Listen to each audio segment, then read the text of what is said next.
I just wanted to put out a quick I told you so. In context of AI and my position on fact immunity, I have often pointed out that deepfakery is going to erase the concept of evidence. Like, we're going to not be able to trust anything. And I've said this in other videos, it can be found. I don't know which ones. But now we have this thing called Sora, and if you're into AI at all, you've seen it. It's from OpenAI. They announced it. It produces staggeringly good simulated video, and this again, all this stuff is only like what 3 years out from the All You Need Is Attention paper that gave birth to it all. Like, it's growing at its exponential rate. We are, at least from a generative standpoint, we're definitely in singularity territory. And there was like 5 other things released that week. There's a meme about them. It's like, the levels of attention people get, everybody's looking at Sora. Nobody's looking at this other stuff. Like, Gemini got, 1 million character context window, or 1 million token context, something like that. And there's 2 others, something about runway, and this other one, which is all about making logically rigorous code, which is a big deal too, because when, like, that's the biggest problem right now, is like, it's not really thinking. The AI is basically just remixing our own stuff and giving it back to us at high fidelity. And that's awesome in and of itself, but it can't ever be ASI, because it can't think better than we can. It's only writing, it's only giving us back what we've done. Now, for the vast majority of purposes, that is ASI. Like, 10 people working on a thing is better than 1 person working on a thing, and this is, a bunch of simulated people working on a thing. So there's that. But there is a concept of like genius that isn't being tapped into, because it can't ever really be a genius. It can only go so far, right? But with the new coding thing, and I've forgotten the name, I'll apply a link if I care later, maybe not.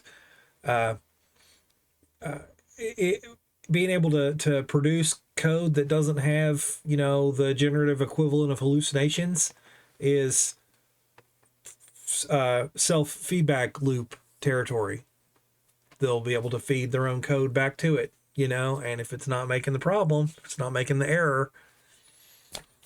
But yeah, I called it on the evidence thing. It's like, everybody's freaking out. It's like, oh man, this is like, we're not going to be able to trust video. It's like, I know, I said so. Like,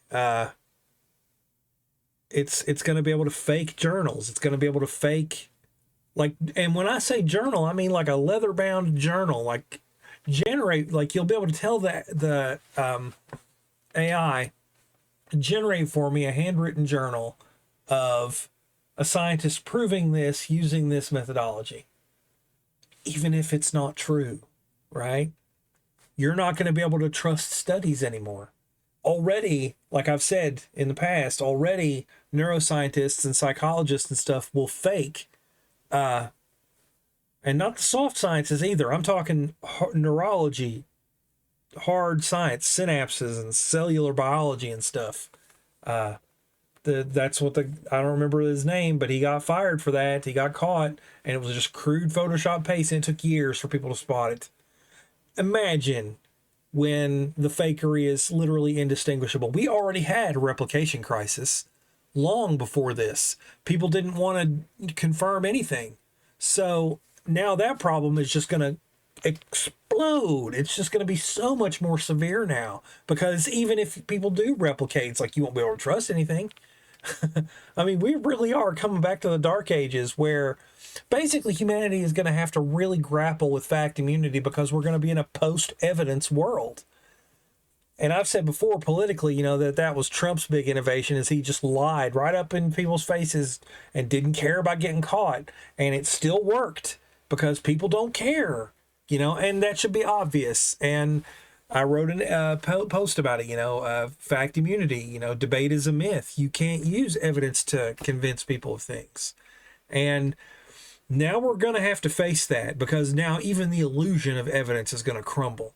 And I don't know where people are going to go from there, but it just goes back to what I was saying generally. It's like every time I think about the future, I'm just like, well, we're at the end of history. Humans are about to lose the driver's seat. AI is going to take over, and either it'll eat us, enslave us, or save us. And, well, I don't know. But I just wanted to put this out there. Have a great day. Enjoy the singularity dystopia.